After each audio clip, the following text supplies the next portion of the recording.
ইন্নাল্লাহা ইয়াতি বিশ-শামসি মিনাল মাশরিক ফাতি বিহা মিনাল মাগরিব। আমার আল্লাহ জীবন ভরে সূর্য পূর্ব আকাশ থেকে উঠাইয়া পশ্চিম আকাশে ডুবায়। ও নমরুদ, তুই যদি আমার রবের চেয়ে বড় রব হইস, তাহলে সূর্যটারে তুই পশ্চিম পাশ থেকে উঠা। হইছে না পেঁয়াজ কায়দা মতো? ওর যদি বুদ্ধি থাকতো, অর্থাৎ আমিও টের পাচ্ছি, মুলামানও বুঝতেছে, বলে বলতো কি না আমি একদিন পূব দিকে উঠেছি, তোমার আল্লাহ পারলি পশ্চিম দিক দিয়ে আনুস, কথা এই কবে না? ও আওরে বলছে না, তাই হয় নাকি? এত বড় বেলা একে একা একা ঠেলি উঠানো যায়নি। কোরআন শরীফে আল্লাহ এই কথা কয়, ফাবুহিতাল্লাযী কাফার, দামড়া হা করে বলছে। বিশ্ববিখ্যাত বুকা, আন্তর্জাতিক খ্যাতি সম্পন্ন, সারা দুনিয়ার রাজত্ব চালাইছে নমরুদ। ওর কথাটা কোরআন শরীফে বহু বহু আসছে। কারণ হলো ফাতাবিরু ইয়া উলিল আবসার, সারা দুনিয়ার রাজত্ব করিও মশার কামড় খেয়ে মরা লাগে।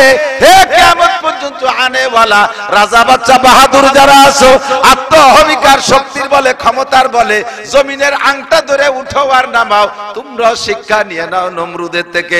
তারে মারতে আমার একটা পয়সা খরচ করা লাগে নাই, তোমাদেরকে মারতে আমার পয়সা খরচ করা লাগবে না। বিনা মাইরে তুমি মায়ের খাইয়া কান্দে কুল পাবা না। এ ক্ষমতা আমার আল্লাহর আছে না নাই? ফাতাবিরু, এই বড় বড় কিসসা কইয়ে কইয়ে আল্লাহ আয়াতের শেষে কয় ফাতাবিরু ইয়া উলিল আবসার। বুদ্ধি থাকলে বুঝে নে, বেশি ব্যাখ্যা দেওয়ার দরকার নাই, বুদ্ধি থাকলে বুঝে নে। ক্ষমতার মালিক কে? রাজনৈতিক নেতারা পিরাই বিশেষ করে রাজনৈতিক আলোচনা যখন করে, ওই সময় আমরা মোশরেক হয়ে যাই। আমরা মোশরেক হব না, রাজি আছি? এই জন্য পরামর্শ দিচ্ছি, বাকি রাজনীতি ওয়াজ করতেছি না। এই আটাআটি অনুষ্ঠান কেছে ভাই,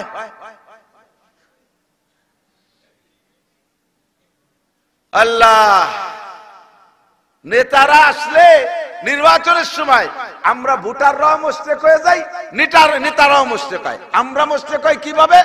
নেতাকে পিছনে স্লোগান দেই, অমুক ভাইকে দিলে ভোট শান্তি পাবে দেশের লোক, হয় কিনা?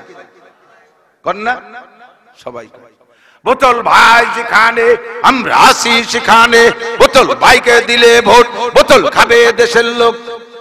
গাজা গাজা এবাব মদ মদ বোতল খাবে। বোতল ভাইকে দিলে ভোট শান্তি পাবে দেশের লোক। দুনিয়ার সব মানুষকে ভোট দিলে শান্তি পাওয়া যাবে না। শান্তি যদি পাইতে চাও কুরআন মার্কায় ভোট দাও, শান্তি যদি পাইতে চাও হাদিস মার্কায় ভোট দাও, শান্তি যদি পাইতে চাও আল্লাহ পাককে ভোট দাও, শান্তি যদি পাইতে চাও বিশ্ব নবীকে ভোট দাও। দুই প্রার্থী আর দুইটা মার্কা ছাড়া কোন মানুষকে ভোট দিয়ে আজ পর্যন্ত শান্তির মুখ দেখি নাই। যেদিন থেকে রাজনীতি বুঝি বাংলাদেশ স্বাধীনের পর থেকে নিয়া এরপরে থেকে যতটুকু বুঝি, প্রত্যেকবারই স্লোগান দেই, এই শেরকি স্লোগান দেই, মানুষকে ভোট দিয়ে শান্তি পাবো। যাদেরকে ভোট দিয়ে শান্তি পাবো তারাই মুহাওয়া শান্তিতে রমজানের আগেই সব এতেকাফে বসে গেছে জেলখানায়। যে নিজে এত বড় অশান্তিতে, সে তারে ভোট দিলে সে আমাদের কি শান্তি দেবে? এক নম্বরে আমরা মুশরিক হয়ে যাই। দুই নম্বরে উন্ডা ভাষণের মধ্যে বলে জনগণ ক্ষমতার উৎস, কই কে কয় না? বলেন নাউজুবিল্লাহ। আরো জোরে, আরো জোরে। এতদিন পুরান কিসসা শুনাইতাম, নগদে আল্লাহ তাআলা চোখের সামনে দেখায় দিয়েছে। এক জাররা ভুল বুঝবেন না, শিক্ষা নেওয়ার জন্য আল্লাহ পাক এই অবস্থা আমাদেরকে চোখের সামনে দেখায় দিয়েছে। মৌলবীরা খালি আগের কিসসা কয়, ওই ওমরের জামানার কিসসা, উসমানের জামানার কিসসা, ইব্রাহিম আমরা সে পুরনটা কয়, সে সময় আমরা ছিলাম না, কি না সত্যি কয় না মিথ্যে কয়, এইগুলো একটা সন্দেহ। আল্লাহ কয় চোখের সামনে দেখায় দেব। তৎকালীন প্রধানমন্ত্রী জননেত্রী শেখ হাসিনার হাতে রাষ্ট্রীয় ক্ষমতা, সেনাবাহিনী তার অর্ডারে চলে, পুলিশ তার অর্ডারে ছিল, র‍্যাব তার অর্ডারে ছিল, আনসার তার অর্ডারে ছিল, বিডিআর তার অর্ডারে ছিল, নৌবাহিনী তার হুকুমে, বিমান বাহিনী তার হুকুমে, যুবলীগ তার সাথে, ছাত্রলীগ তার সাথে, আওয়ামী লীগ তার সাথে, তারপর কৃষক লীগ তার সাথে, তাঁতি লীগ তার সাথে, পাতি লীগ তার সাথে, যত আছে সব তার সাথে। বাংলাদেশের সমস্ত অস্ত্র প্রধানমন্ত্রীর হুকুমে গর্জে উঠবে, সব তার হুকুমের মধ্যে ছিল। সব কিছু রয়েছে, নিরস্ত্র কয়েকজন মানুষ যায় স্লোগান দিয়েছে, আল্লাহ পাক রব্বুল আলামিন চোখের সামনে তাদেরকে হারায় দিয়েছে। ঠিক কি ঠিক না? এত কিছু থাকা সত্ত্বে হেরে যায়। এরই প্রমাণ হলো জনগণ ক্ষমতার উৎস। কন্যা কেন জনগণ ক্ষমতার উৎস? বাকি যারা আছেন এখন তারা হেরে যাওয়ার পরে তাদেরকে বলবো, এত কিছু যার সাথে থাকার পরে তারা হেরে গেছে, আমাদের কাছে কিচ্ছু নাই। আমরাও যদি অনিয়ম করি, আমরাও যদি উশৃঙ্খলা করি, আমরাও যদি বেয়াদবি করি, আল্লাহ পাক রব্বুল আলামিন তার চাইতে অপমানজনক পরাজয় আমাদেরকে দেখায় দিতে পারে। বুঝে শুনে হাত দেবেন, বুঝে শুনে কথা বলবেন, বেশি পাগলামি করা যাবে না। কি করব না করব হিসাব নিকেশ করে করব। শান্তির মালিক কে? সংবিধান দাতা কে? যে বিষয়টা আল্লাহ পাক বেশি গুরুত্ব মনে করেছেন ওই বিষয় কোরআন শরীফের মধ্যে বেশি আলোচনা করেছেন। যেমন নামাজ, মুসলমানদের শ্রেষ্ঠ ইবাদত কি? কয়বার আলোচনা হয়েছে? 82 বার। কোরআন শরীফের কয়বার? 82 বার আল্লাহ বলছেন নামাজ পড়ো, নামাজ পড়ো, নামাজ পড়ো, আকিমুস সালাত, নামাজ কায়েম করো। আল্লাহ তাআলা বলেছেন 82 বার। এর চাইতে আরেকটা বিষয় বেশি গুরুত্বপূর্ণ মনে হয়, সেটা হলো এদিক তাকান, নামাজের চাইতে বড় ইবাদত তো আর কিছু নাই আমাদের জানা মতে। ঠিক কি ঠিক না? আবার ঠিক কি ঠিক না কইছি রে? অবশ্যই ঠিক। নামাজের চেয়ে বড় ইবাদত মুসলমান হওয়ার পরে সর্বশ্রেষ্ঠ ইবাদত হলো নামাজ। এর জন্য 82 বার। কিন্তু নামাজও ফরজ, রোজাও ফরজ, হজও ফরজ, যাকাতও ফরজ। ফরজ না? সবই ফরজ না? এর সেম ফরজ, একটাও কম না। বুনিয়াল ইসলাম আলা খামস, ইসলামের 5টা খুঁটি, সমান 5টা খুঁটি। 1 নম্বরে কালেমা শাহাদাত, 2 নম্বরে নামাজ, 3 নম্বরে রোজা, 4 নম্বরে যাকাত, 5 নম্বরে হজ। একটা খুঁটি ভেঙে ফেলবেন, একটা আমল করবেন না, 4 খুঁটি। 2টি ভেঙে ফেলাই দেবেন, 3 খুঁটি। একটা 3টে ভেঙে ফেলাবেন তো 2 খুঁটির পর ঘর থাকে না, উড়মুড়ে পড়ে যাবেন আপনার গাড়ের মোড়ের উপরে।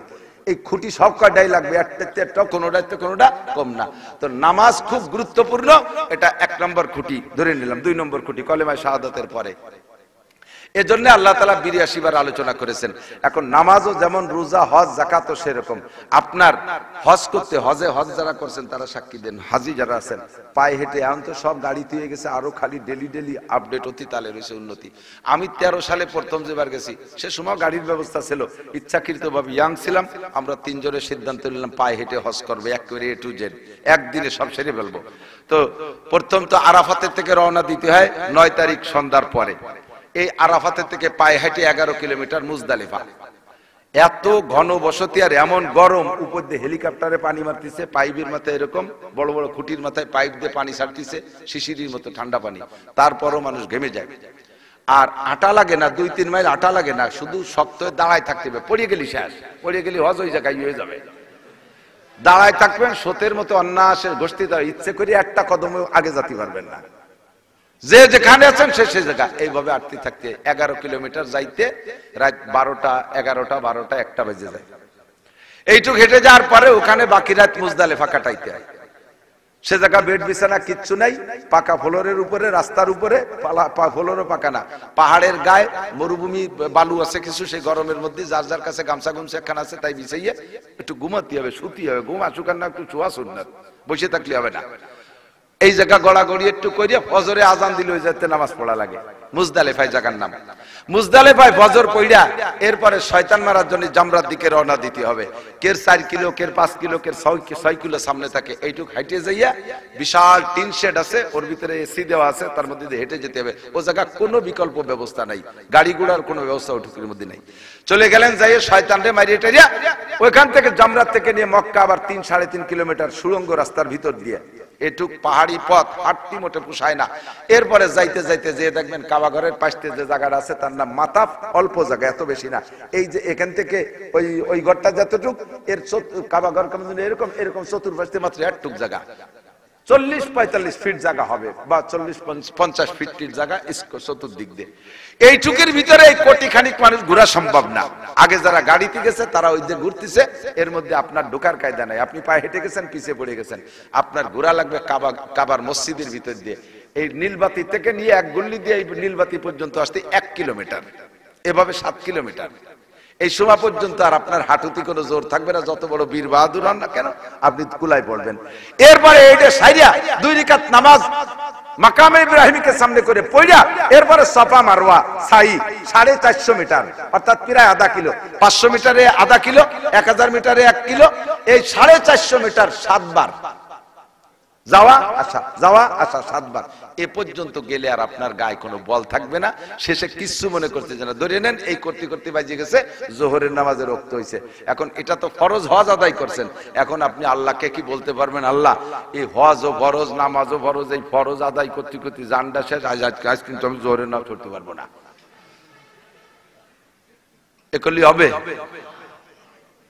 তোমার যত কষ্ট এই হজের কারণে, যত কষ্ট জোহরের নামাজ কামাই দেওয়ার সুযোগ আছে নাই। এক ফরজ আদায় করতে যে আর এক ফরজের বাদ দেওয়ার সুযোগ, ভালো করে বুঝে নিন।